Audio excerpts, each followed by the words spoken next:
Allopathic Medication Part 13. The Cochrane collaboration began publishing evidence reviews in 1993, and in 1995, BMJ Publishing Group launched Clinical Evidence, a 6 monthly periodical that provided brief summaries of the current state of evidence about important clinical questions for clinicians. Current practice.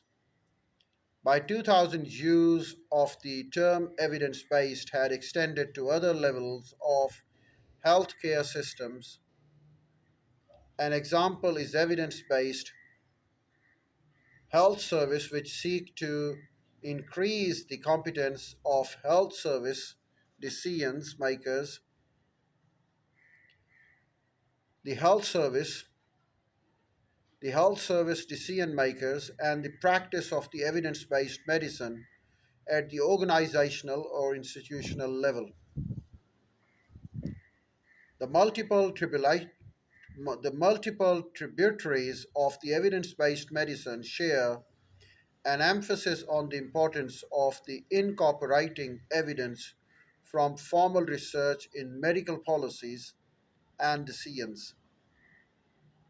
However, because they differ on the extent to which they require good evidence and effective before the promoting of guideline or payment policy, a distinction is sometimes made between the evidence based medicine and the scientific based medicine, which also takes into account the factors such as prior plausibility and compatibility with established science, as when the medical organization promote controversial treatments such as acupuncture.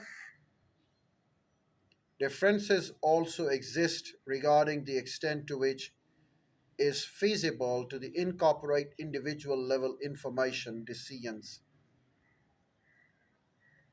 Thus, evidence based guidelines and policies may not readily hybridize with experience based practices oriented towards the ethical clinical judgment and can lead to the contradictions, contest, and unintended crisis.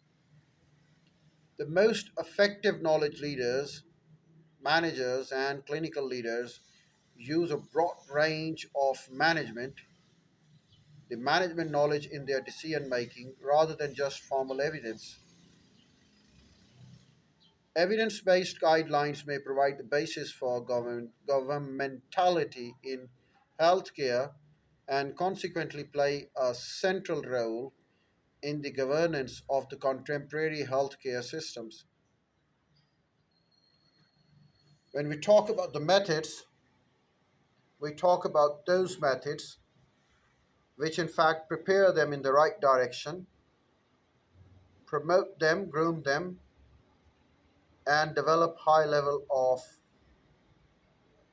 curing. We can talk about some of the steps. The steps for designing explicit evidence based guidelines were described in the late 1980s.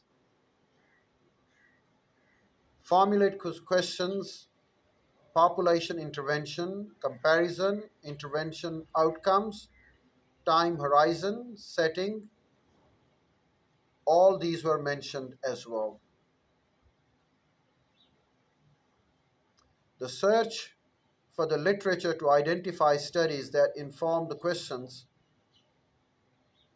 to interpret each study to determine precisely what it says about the question. If several studies address the question, synthesize their results, meta analysis, and summarize the evidence in the evidence tables, and to compare the benefits, harms, and costs in a balance sheet, to draw a conclusion about the preferred practice with the guideline, to write a rationale for the guideline, to have others review each of the previous steps and implement the guideline. This has been the procedure, the method and these are the steps to obtain it.